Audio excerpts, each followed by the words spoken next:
የሚል አያለሁ። ምንድን ነው ይላል። ተደግሶልሻል። እንግዲህ ጥሩ አይደለም። አንድ የሆነ የታቀደልሽ ነገር አለ ማለት ነው። ድግስ በሚለው ሳይሆን ማየት ያለብን አቤት መጥፎ ድግስ ተደግሶላታል እንደሚለው አይነት ሀሳብ ማለት ነው። እሺ ብርሃነ ሕይወት ከንስሐ አባቴ ቤት የሬሳ ሳጥን ሲያስገቡ አየሁኝ። ከቤት ስወጣ ግን የንስሐ አባቴ የቅዳሴ ልብሳቸውን ለብሰው ከውጪ ከሰው ጋር ማለት ነው ሲያወሩ አየሁኝ። እሺ አየሁ። ከቤት ስወጣ ከቤትሽ ማለት ነው። ከየት ነው? ከቤት ከእሳቸው ቤት ነው። ግልጽ አድርገሽ አልጻፍሽውም የኔ እህት፣ ይቅርታ። እንግዲህ ብርሃነ ሕይወት ከንስሐ አባቴ ቤት የሬሳ ሳጥን ሲወጣ አየሁኝ። በእርግጥ በህልም የሬሳ ሳጥን ማለት ያለቀለት ጉዳይ ማለት ነው። ከቤታችን ውስጥ ይሄ ነገር መውጣት አለበት፣ ችግር ያመጣል ተብሎ የሚታሰብ ብዙ ጊዜ ሬሳ ሳጥን ሲወጣ የሆነ ሰው ይሞታል ምናምን ተብሎ ይታሰባል። ግን አንድ የሆነ ጉዳይ አለ፣ በቃ ቁርጥ ውሳኔ ሊወሰንበት የሚገባ። ለምሳሌ የሬሳ ሳጥን ቤት ውስጥ ያየ ሰው ሲነቃ ከእንቅልፉ ምንድነው ማሰብ ያለበት? ቀጥታ ምንድን ነው የሆነ ማሰብ የሚገባኝ ከበድ ያለ ጉዳይ አለ። ካላሰብኩበት አንደኛ ሳጥን ነው፣ ሁለተኛ ሬሳ ሳጥን ነው። ሳጥን መሆኑ ሚስጥር መሆኑን ያሳያል። በልብ ውስጥ ነው፣ ቤት ውስጥ ስለሆነ ማለት ነው።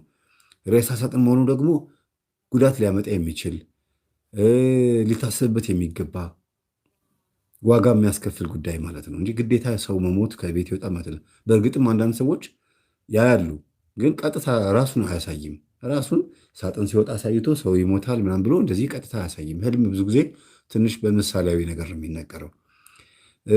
ቀጥታ የሚያዩ ሰዎች አሉ። ለምን? በምሳሌያዊ ሁኔታ ሲነገራቸው የማይገባቸው ከሆኑ ፊት ለፊት ያሳያቸዋል። ወይ እኔ እኮ ፊት ለፊት ካልተነገረኝ አይገባኝም፣ ለዚህ ነው ፊት ለፊት የሚያሳየኝ የሚሉ ሰዎች አሉና ከዛ አንጻር ነው። እና ከንስሐ አባትሽ ቤት ሬሳ ሳጥኑ ሲወጣ ማየትሽ ከንስሐ አባትሽ አንደበት የሚመጣው ቅጣት ነው። እና ቤታቸው ማለት ንስሐ አባትሽ ለአንቺ የሚነግሩሽ አንድ የሆነ ጉዳይ ይኖራል። ተዘጋጅተሽ መጠበቅ የሚገባሽ ጉዳይ ይኖራል። ከዛ ስወጣ ደግሞ የንስሐ አባቴ የቅዳሴ ልብሳቸውን ለብሰው ከውጭ ከሰው ጋር ሲያወሩ አያለሁኝ ይላል። ያለቀለት የተጠናቀቀ ጉዳይ አለ። መስማት የሚገባሽ አንድ ጉዳይ አለ ማለት ነው። እሺ እንዴት አመሻችሁ? እኔ ለፍቅር የምጠይቅ ወንድሞቼ በህልሜ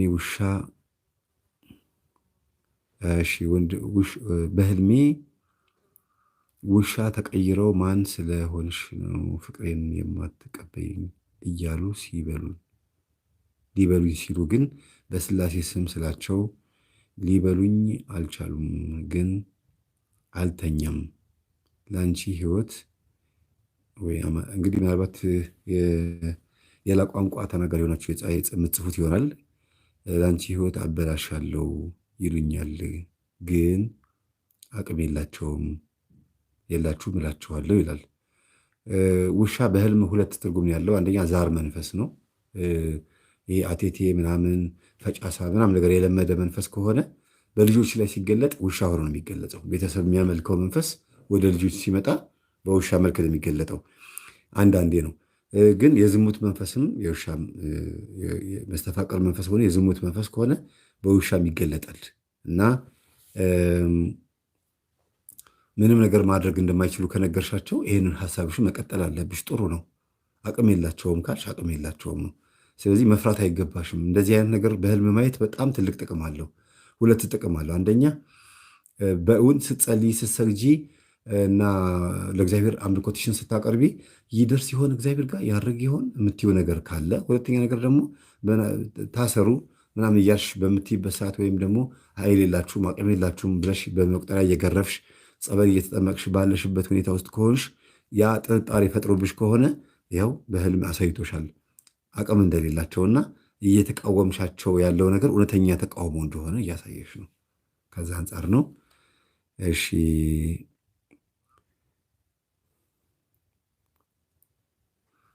መምህር የኔ ህልም የክፍለ ሀገር ልጅ ነኝ ይልና እና እዛ ያለችው ቤተክርስቲያን ሄድና ወደ ውስጥ ይላል። ዮናስ የሚባል ነው። ዮናስ ሀብታም ሄድና ወደ ውስጥ ስገባ ቤተሰባችን የንስሐ አባት ወንበር ላይ ቁጭ ብሎ አገኘዋለሁ። ከዛም መስቀል አሳለሙኝ። እኔ ደግሞ ዝቅ ብዬ ጉልበታቸውን ተሳለምኩኝ፣ ሳምኩኝ። ከዛም ነጠላህን የታረከው ብሎ ጠየቁኝ። ከዛም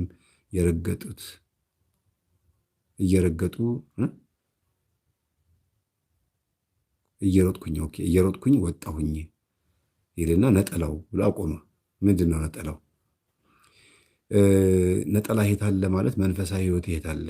ንስሐ ለመግባት ንስሐ አባት ጋር መሄድ ብቻ ሳይሆን የትም ቦታ ስንዞር ቆይተን ጠፍተን ቆይተን ወደ ንስሐ አባቶቻችን በምንሄድበት ሰዓት እንደው ኃጢአታችን ለመናዘዝ ብቻ መሄድ የለብንም። መንፈሳዊ ሕይወታችንንም ጭምር ማየት እንዳለብን ማሳያ ነው። ነጠላ የት አለ ማለት ማንነትህ፣ መንፈሳዊ ሕይወትህ፣ የነፍስህ ጉዳይ ሴት አለ ማለት ነው። እንግዲህ ወይ አባቴ ጸልዩልኝ፣ እንዲህ ኑሮ እምቢ አለኝ፣ ተቸገርኩኝ፣ ይሄ ነገር አቃቴን ብለን ለስጋዊ ፍላጎት ስንሄድ እሳቸው ደግሞ የነፍሳችንን ጉዳይ እየነገሩን ይሆናል፣ የህይወታችንን ጉዳይ እየነገሩን ይሆናልና አስብበት ማለት ነው።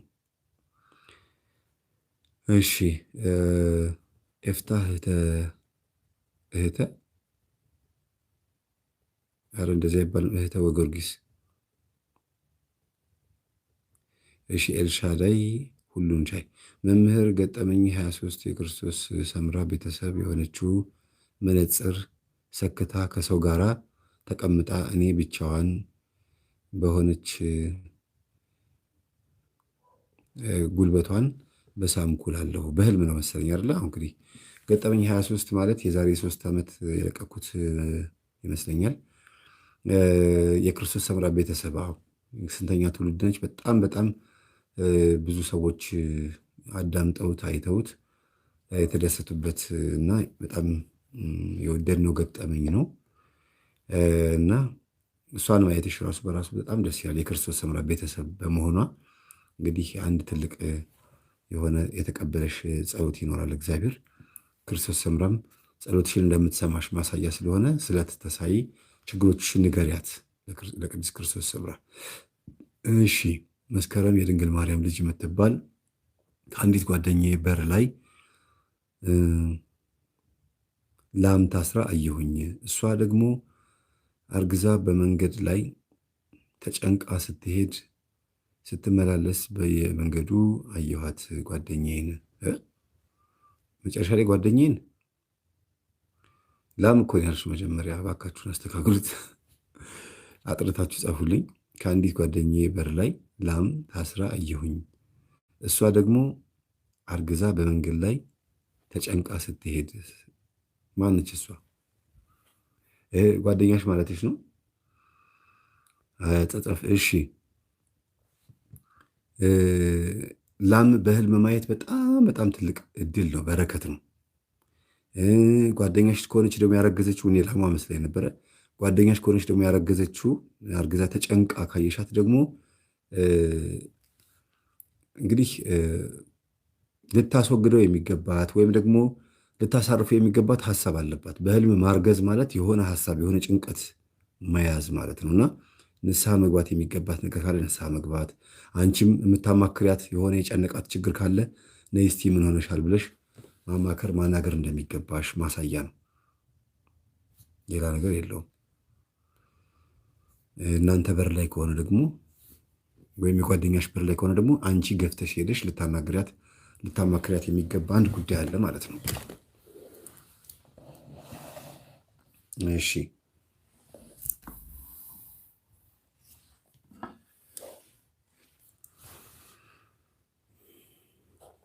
እሺ ሶሊያና ተፈራ የምትባል እህታችን እኔ ደግሞ ብዙ ጊዜ ጥቁር ሰው ይዝትብኛል፣ አርፈሽ ተቀመጪ፣ መቼም ጥሩ ህይወት አይኖርሽም ይለኛል። ከዚያ ቀይ ወጣት ልጅ ብቅ እያለ ሲያስጠነቅቅ አያለሁ። ብዙ ጊዜ ነው እማየው መምህር ይላል። አዎ እና በዙሪያሽ የሚከታተልሽ አንድ የሆነ ነገር እንዳለ ያሳያል።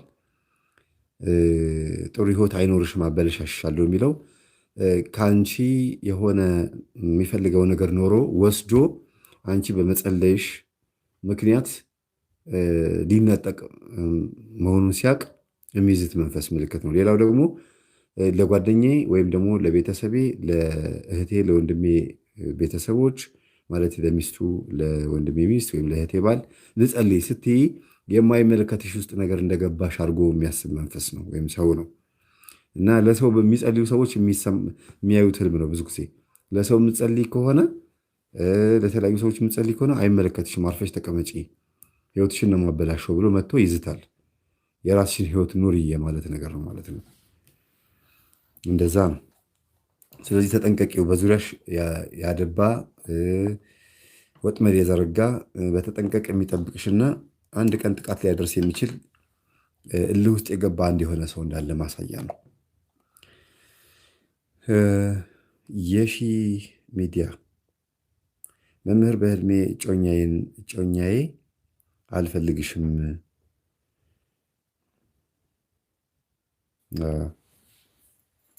አልፈልግሽም ድጋሚ በአንቺ መጎዳት አልፈልግም አለኝ ይላል።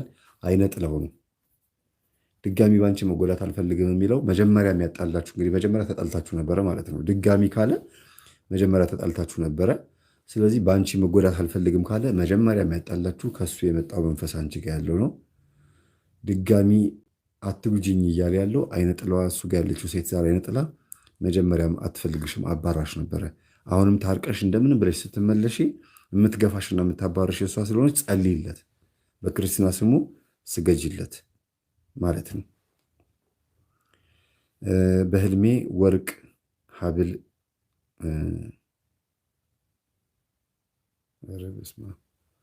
ጥር ምጥን ያለ በጣም ግራ የሚያጋባሽ መምህሬና ባለቤቴ ይላል ሜሮን። ይሄ ቅድም አንብቤዋለሁ። እሺ አለፍ ኮፒ ፔስት ስለምትሉት በጣም እንትን ይላል። ለዚህ ነው ማልፈው።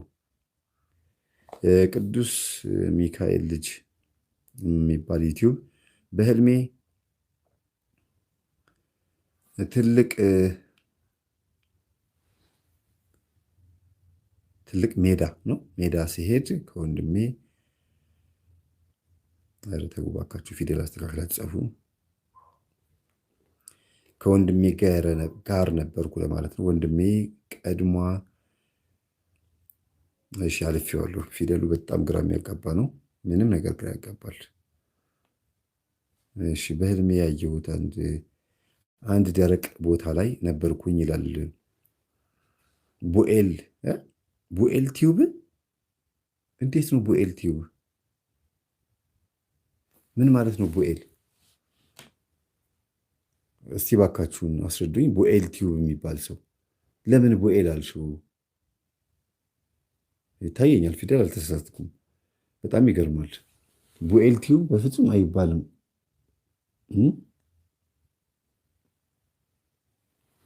ቡኤል ቲዩብ ይባላል ይመናል። በጣም ከባድ ነው። በባክሽን ይህንን ቀይሩ። ቡኤል ዜቡል የመንፈስ ስም ነው። የዝንብ አለቃ ማለት ነው፣ ወይም የመናፍስት አለቃ ማለት ነው። ሌላ ትርጉም ካለው ንገሩኝ።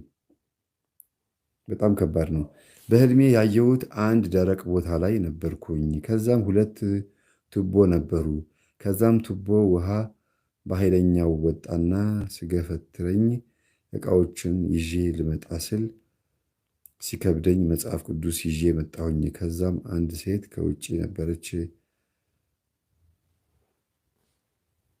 የምትለውን ግን አልተረዳሁትም ይላል። አማርኛዎቹ በጣም እንትን ናቸው፣ ግን አልተረዳሁትም ይላል።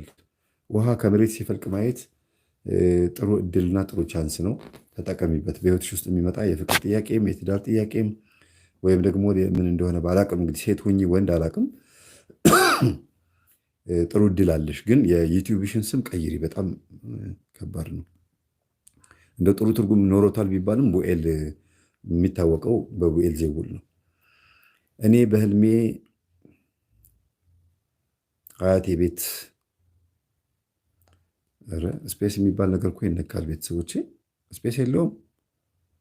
እኔ ብላችሁ ስፔስ ማድረግ ነው። በእያንዳንዱ አረፍተ ላይ ቃላት ላይ ስፔስ ይደረጋል። በጣም ግራ የሚያገባው። እሺ መምህር ይመስለኛል ብላን የጀመረችው ወለተ ኢየሱስ አክስቴ ናት። አሁን ቆርባለች እና መጥታ ቦርሳዬን ትፈትሻለች። እኔም ወይኔ ወርቄን ብዬ እየሮጥኩኝ እቀማታለሁኝ። እሷም ብርሽንና ወርቅሽን ልወስድ ተልኬ ነው የመጣሁት ትለኛለች። ስትወስድብኝ በእጇ የያዘችው ረዥም ወረቀት የተጠቀለለ ነው እና ከደረቴ ቁጭ ብላ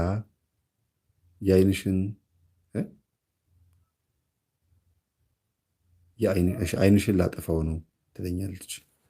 ስትጽፉ በጣም ቸኩላችሁ ስለምጽፉት መሰለኝ ግራ ነው የሚያገባው። እሺ